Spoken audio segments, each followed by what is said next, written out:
Radio Kuwait کی اردو نشریات سے ہم پیش کرتے ہیں ایک حقیقت ایک کہانی۔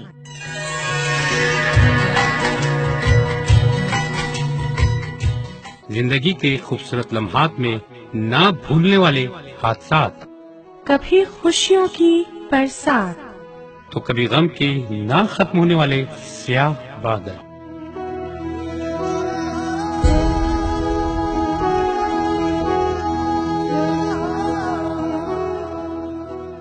محبت کی حسین داستان اور نفرت کے آسمان کو چھونے والے شعلے۔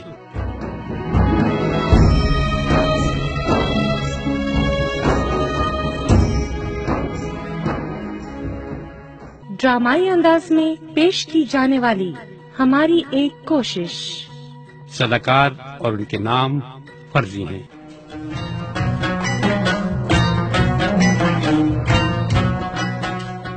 حقیقت پر مبنی نایاب یادیں، دل کو چھو جانے والی سچی کہانیوں کا ایک نہ رکنے والا سلسلہ۔ لمبی جدائی چار دنوں دا پیار اور بڑی لمبی جدائی، لمبی جدائی۔ ایک حقیقت ایک کہانی۔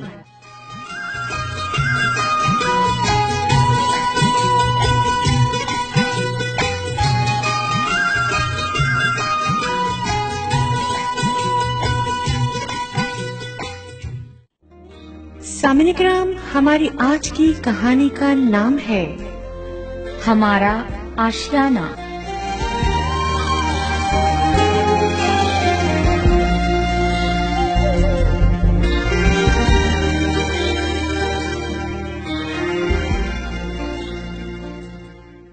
لیجیے شہزاد صاحب، یہ ہے آپ کا آشیانہ۔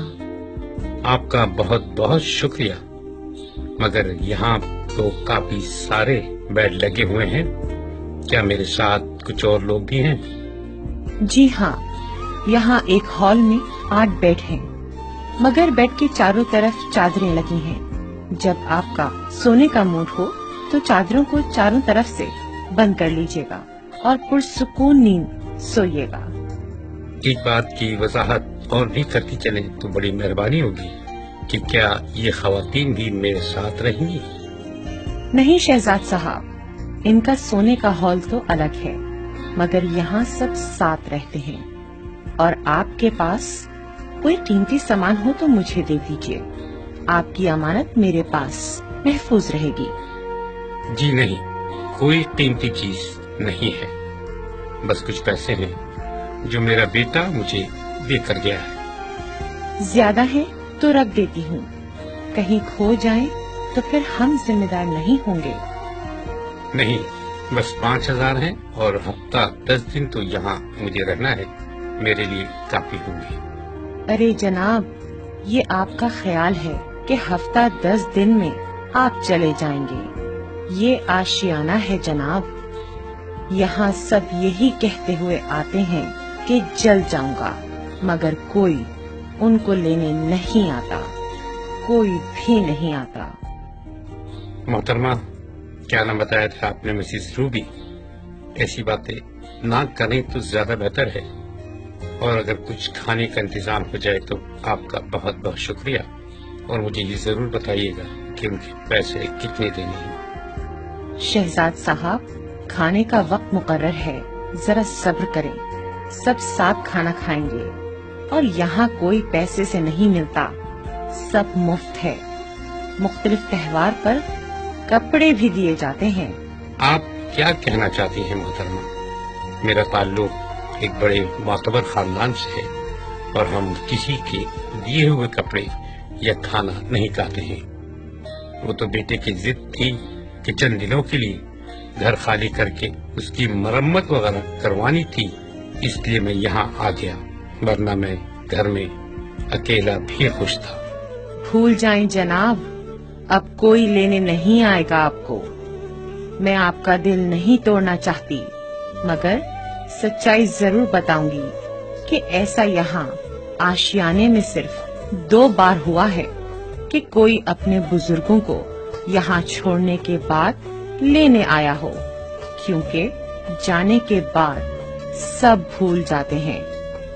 अब आपको क्या बताऊं मिस्टर शहजाद कि हम जब उनको ये खबर देते हैं कि अब उनके रिश्तेदार इस दुनिया में नहीं रहे, तो फिर भी नहीं आते, वो कभी नहीं आते। देखिए मोहतरमा, आपका एहतराम बजा है और आपकी नीयत पर भी कोई शक नहीं, मगर जो आपने फरमाया बेशक दुरुस्त होगा। मगर एक बात की वजाहत करता चलूं, हमारे घरानों में ऐसा नहीं होता है, क्योंकि हमारी तहसीब और सकाफत इसकी इजाजत नहीं देती है। और मुझे फख्र है कि मैंने अपने बेटे की तरबियत में कोई भी कमी नहीं छोड़ी है। बिल्कुल, आपने दुरुस्त फरमाया। चलिए, खाने का वक्त हो गया है, आइए खाना खाते हैं और वहीं पर आपसे आशियाने के बाकी लोगों से मुलाकात करवाती हूँ।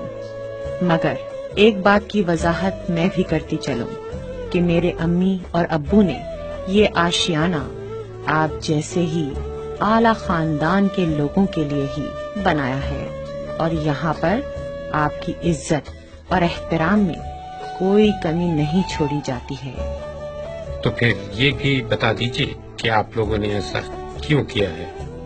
इसकी वजूहात अम्मी अब्बू ने जो बताई वो एक लंबी दास्तान है। आइए पहले खाना खाते हैं, फिर तफसील से बताऊंगी।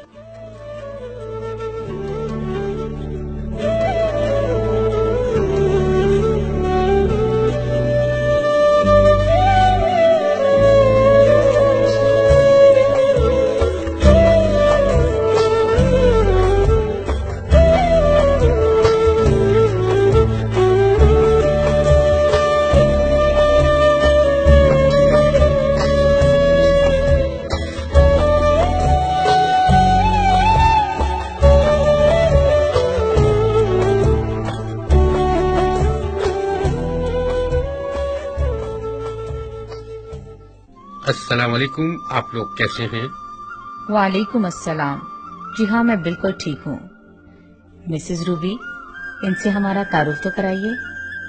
जी हाँ मिसेस नबीला, ये हैं मिस्टर शहजाद अहमद। कभी बहुत बड़े बिजनेसमैन हुआ करते थे, फिर थोड़ा नुकसान हो गया बिजनेस में, तो फिर बेटे के हवाले बिजनेस कर दिया, मगर बेटे से संभल ना सका।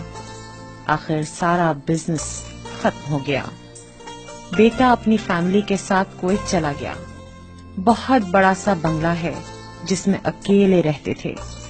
सब कुछ बेटे के नाम पहले ही कर चुके थे। कुवैत में बेटे ने सोचा कि कुछ बिजनेस भी किया जाए, इसलिए आहिस्ता आहिस्ता उसने पैसा इनके अकाउंट में जो बाकी था मंगवाना शुरू कर दिया।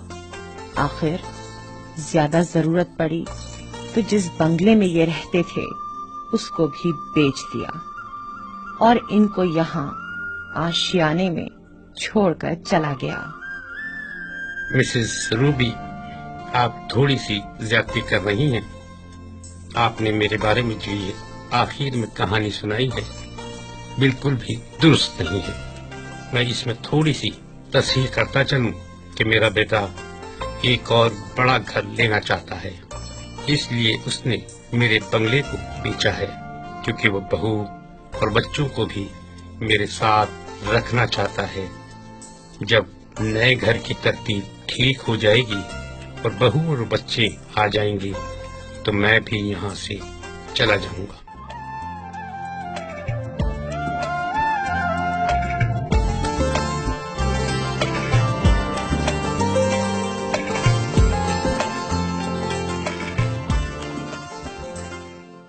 मिस्टर शहजाद, आप ठीक कह रहे हैं। मेरे भाई भी मुझे यहाँ छोड़कर गए थे। उन्होंने यही कहा था कि बस दूसरा घर सेट हो जाएगा तो आपको बुला लूंगा, मगर आज 5 साल हो गए हैं। शुरू में भाई लोगों का फोन आता था, मगर अब वो भी नहीं आता। मिसेज नबीला, यकीन कीजिए, आपके घर वालों की تربیت میں ہی شاید کچھ کمی رہ گئی ہوگی جو آپ کے بھائیوں نے آپ کے ساتھ ایسا کیا، مگر مجھے یقین ہے میرا بیٹا ایسا نہیں کرے گا۔ اور محترمہ، آپ مجھے کافی سمجھدار نظر آتی ہیں، اس لیے اپنی رائے کو ذرا سا محدود رکھا کریں، دوسروں کی متعلق رائے جلدی قائم نہ کریں۔ اور مسز روبی، آپ کچھ بتا رہی تھی کہ یہ آشیانہ آپ کے والدین نے کیوں قائم کیا؟ جی ہاں مسٹر شہزاد، آپ پہلے اپنے بیٹے کو فون کر کے ہال میں آئے، میں وہیں آ رہی ہوں۔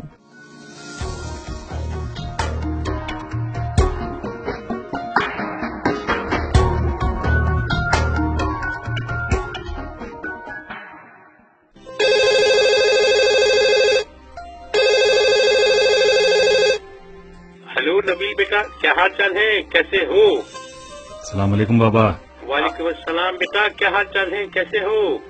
میں بالکل ٹھیک ہوں بابا، آپ سنائیں آپ کیسے ہیں؟ آپ کی طبیعت وغیرہ تو ٹھیک ہے نا؟ نہیں بیٹا، بس ایک بات پوچھنی تھی۔ تم نے تو مجھ سے کہا تھا کہ تم اپنے دوست کی فیملیز کے ساتھ رکھو گے، مگر یہاں پہ تو بہت سارے لوگ ہیں اور یہاں صرف ان لوگوں کو لایا جاتا ہے جو کہ بوڑھے ہو جاتے ہیں۔ جی ہاں بابا، یہ ایک بہت عظیم گھرانہ ہے جو اپنے دوستوں کے والدین کے دیکھ بھال کے لیے ہے۔ یہاں بہت قریب اور جو جاننے والے ہوتے ہیں انہی کو رکھا جاتا ہے۔ اس گھر کا نام آشیانہ ہے۔ بابا، آپ فکر مت کریں، آپ کو کوئی پریشانی نہیں ہوگی۔ کسی چیز کی ضرورت ہو تو مجھے ضرور بتائیے گا۔ نہیں بیٹا، یہاں پہ کسی بھی چیز کی ضرورت نہیں ہے، بس اتنا مجھے بتا دو کہ تم کب آؤ گے مجھے یہاں سے لینے کے لیے۔ بس بابا بہت جلد۔ ویسے یہاں کام میرا بہت اچھا چل رہا ہے، اور ہاں بابا، نئے گھر کی بات بھی ہو گئی ہے، بس جلد آپ کو آ کے لے جاؤں گا۔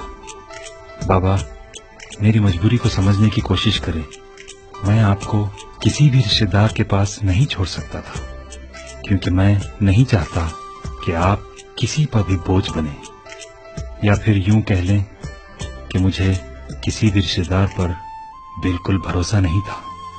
ٹھیک ہے نبی، اچھی بات ہے، بس اتنا خیال رکھنا کہ کوئی مجھے یہ نہ کہے کہ شاید میری تربیت میں کوئی کمی رہ گئی ہے۔ نبی، کیونکہ میں نے تمہاری تعلیم اور تربیت کا خاص خیال رکھا ہے، اور خاندان کی تہذیب اور ثقافت کی تم آئینہ دار ہو۔ بہت ذمہ داری ہے نبیل، تم اسے برباد نہ کرنا، ورنہ شاید میں… بابا پلیز اپنے بیٹے پہ بھروسہ رکھیں اور اپنا بہت سارا خیال رکھیے گا۔ میں واپس بہت جلد آؤں گا، میں آپ کو لینے بہت جلد واپس آؤں گا۔ چاہے جو تمہیں پورے دل سے ملتا ہے وہ مشکل سے، ایسا جو کوئی کہیں ہے، بس وہی سب سے ہنسی ہے، اس ہاتھ کو تم تھام لو، وہ مہربان کل ہو نہ ہو، ہر پل یہاں جی بھر جیو، جو ہے سما کل ہو نہ ہو۔ جی مسٹر شہزاد، آپ کی بات ہو گئی آپ کے بیٹے سے؟ جی ہاں مسز روبی، میری بات ہو گئی ہے، وہ بھی بہت اداس ہے، بہت جلد مجھے یہاں سے لے جانے کے لیے آئے گا۔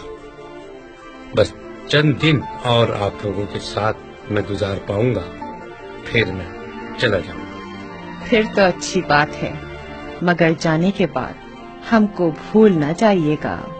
جی نہیں، آپ یقین کیجیے یہاں کا ماحول بہت اچھا ہے، اور میرے بیٹے نے صحیح کہا تھا، یہاں پہ سب بہت اچھے لوگ ہیں۔ آج کافی لوگوں سے میری ملاقات رہی، اور ایک خاص بات جو میں نے یہاں پہ نوٹ کی تھی، میں چاہوں گا کہ آپ اس کی وضاحت ضرور کریں کہ سب ایک دوسرے کو नाम से ही बुलाते हैं कि कोई चाचा या अंकल वगैरह यहाँ पे नहीं बोला जाता। जी हाँ मिस्टर शहजाद, हमने यहाँ पर माहौल ऐसा ही बनाया है। आपका नाम ही आपकी शनाख्त है और इस आशियाने में आपका सब कुछ खत्म हो जाएगा, मगर आपकी शनाख्त मुतासिर नहीं होनी चाहिए। बहुत अच्छी लगी आपकी बात।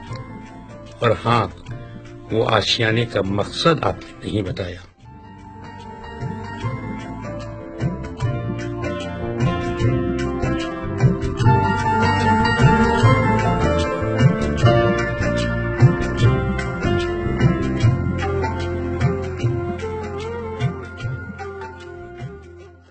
ये दुख भरी दास्तान है। मेरे दादाजी हमारे साथ ही रहते थे क्योंकि उनके 6 भाई थे। दादाजी के पास बहुत पैसा था। उन्होंने अपने बेटों में पैसा तकसीम करने का फैसला किया और तमाम बेटों को बराबर से हिस्सा दे दिया। एक ये घर जो अब्बू के हिस्से में आया था और एक बड़ा घर जिसमें दादाजी रहते थे। बस 2 घर बाकी थे। बाकी सारी दौलत तमाम बेटों को तकसीम कर दी। अब्बू को पैसों की जरूरत नहीं थी, इसलिए ये घर उनको मिल गया। दूसरे घर में दादाजी रहते थे। अब्बू मुल्क से बाहर रहते थे। यहाँ बाकी भाइयों ने दादाजी को किसी बहाने से वहां से हटाकर घर बेच दिया। दादाजी को बहुत दुख हुआ। किसी ने उनको सहारा ना दिया और वो दर दर की ठोकरें खाने पर मजबूर हो गए। ताल्लुक उनका क्योंकि एक बड़े खानदान से था, इसलिए किसी के आगे हाथ ना फैलाया और कहीं दूर चले गए। कई साल बाद उनके इंतकाल की खबर मिली तो पता चला वो मेहनत मजदूरी किया करते थे और अपना और दादी का पेट पालते थे। यहाँ से दूर इसलिए चले गए कि उनको कोई न पहचान सके। हमारा सारा बचपन दादा और दादी के साथ गुजरा था और हमेशा वो हमारे साथ ही रहा करते थे। अब्बू को जब इल्म हुआ तो वो हम सब को लेकर वापस आ गए। मेरा एक भाई भी है जो कि अमेरिका में रहता है। वो वापस नहीं आया क्योंकि उसको अमेरिका पसंद था। मैं अब्बू अम्मी के साथ वापस आ गई और यहाँ आकर अब्बू ने मेरी शादी कर दी और मेरे शौहर अलीम का दुनिया में कोई नहीं था। इसलिए उनसे मशवरा करके इस आशियाने की बुनियाद रखी ताकि कोई अपनी शनाख्त न खोए। अब इस बड़े से बंगले में एक तरफ 2 कमरों में मेरे वालिदैन और मैं रहती हूँ और अब्बू और अलीम जॉब भी करते हैं और शाम को आशियाने का निजाम भी देखते हैं। मिस्टर शहजाद, ये सच हमारे माशरे का नासूर बन चुका है। जितनी भी खुशियाँ सब खो चुकी है, बस एक गम है कि जाता नहीं। समझा के देखा, बहला के देखा, दिल है कि चैन इसको आता नहीं, आता नहीं। जी हाँ, बिल्कुल सच कहा मिसेज रूबी आपने। और मिसेज नबीला, आप कुछ अपने बारे में बताएं। मेरी दास्तान भी कुछ मुख्तलिफ नहीं है, मगर लबों पे आते ही मेरे जिस्म में एक खौफ और दहशत की लहर दौड़ जाती है। सोचती हूँ कहाँ से शुरू करूँ। खुशियाँ कम हैं और दर्द बहुत ज्यादा। मेरे जिस्म पर अब तक अपनों के लगाए हुए जख्मों के निशान बाकी हैं। वो जिनको मैं अजीज समझती थी, उन सब ने मेरे साथ वो किया जिसका मैं सोच भी नहीं सकती थी।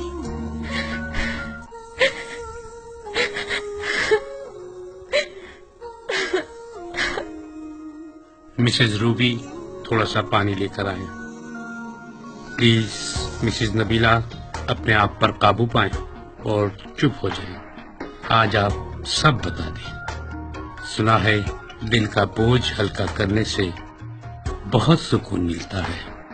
आप यकीन कीजिए बहुत सुकून मिलता है।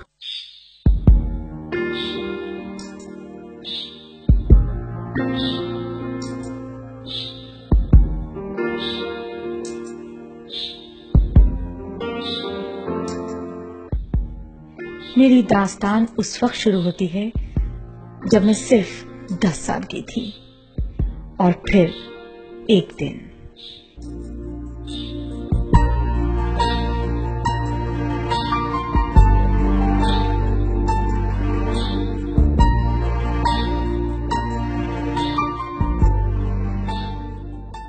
सामिन इकराम, मिसेस नदीला की कहानी अभी जारी है। अगले हफ्ते सुनना न भूलिएगा।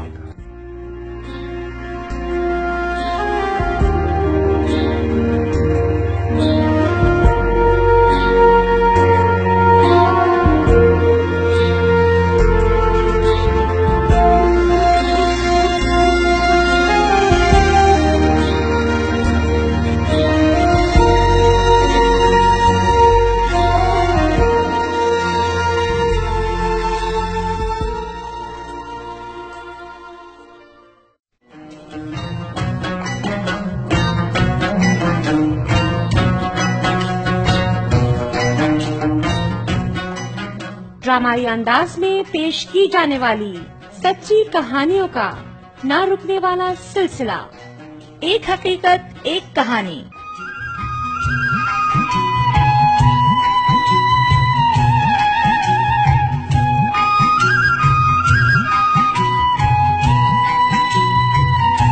तहरीर तरतीब व पेशकश अब्दुल्ला अब्बासी, साउंड इंजीनियर मोहम्मद बरकत खान।